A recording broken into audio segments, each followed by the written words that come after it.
same groups on Facebook, and your gatherings are growing, and they have such a great reputation in connecting women and but being real and actually delving into each one as a person and being able to bring their talents to the forefront and getting speakers in to help them in different areas of their life or business. And, you know, I think that's one of your one of your gifts is to do that, because these women are just saying, you know, the space you create is just phenomenal. You are holding it for them to come and, you know, be on the same level as everyone else, to receive and to give and to connect. So how do you feel when you see that, I guess, your idea coming into fruition and seeing these women actually gain so much from it?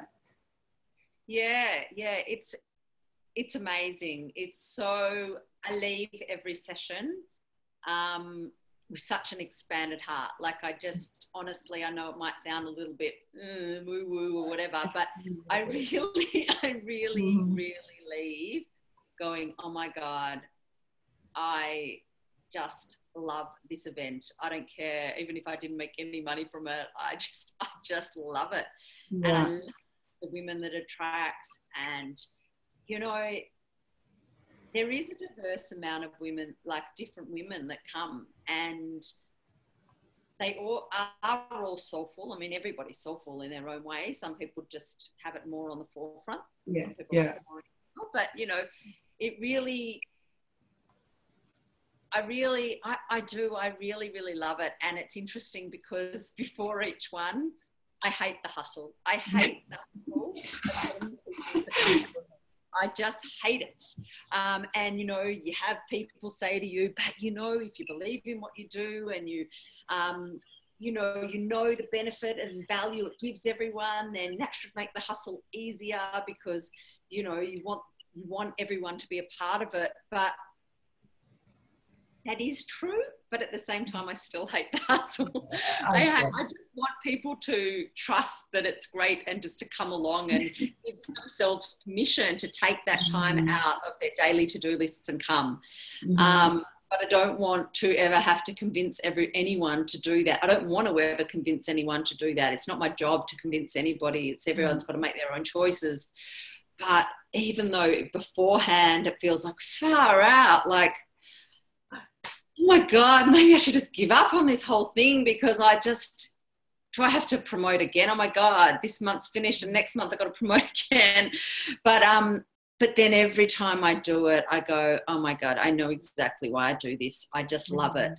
And you're right, like the feedback has been phenomenal. And to hear women, I love facilitating conversations. You know, public speaking isn't a problem for me. I've never been scared of it. I've never got anxious and nervous about it. I've done it for years, speaking on a whole lot of health topics at companies to employees. But actually, I prefer facilitating conversations than just speaking knowledge. I prefer facilitating conversations that get other people to access their wisdom.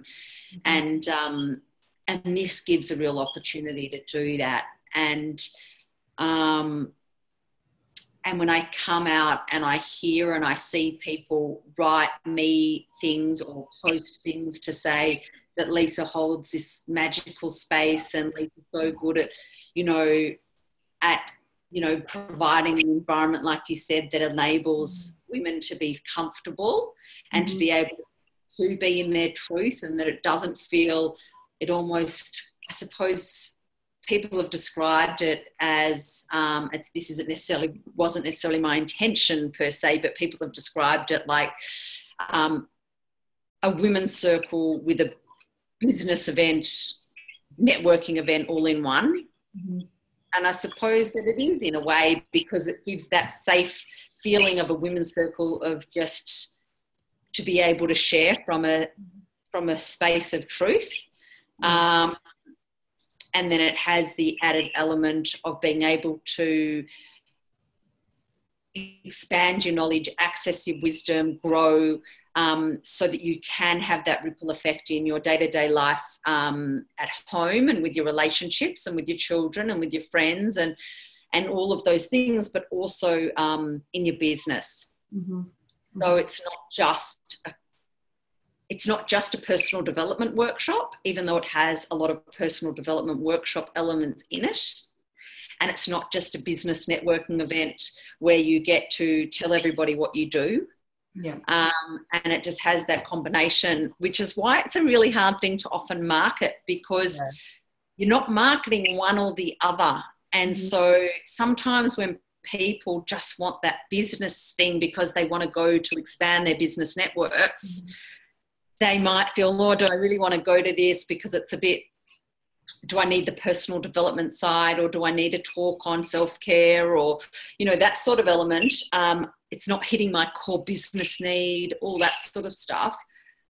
So they might not be necessarily so attracted to the event, yet it would do wonders for them if they came, because it does have that ability to connect you to expand your network too. It's just in a more, I suppose, heart-centered, soulful way that enables you to connect from a place of truth and real, which sometimes I suppose those sort of people would feel too vulnerable to do.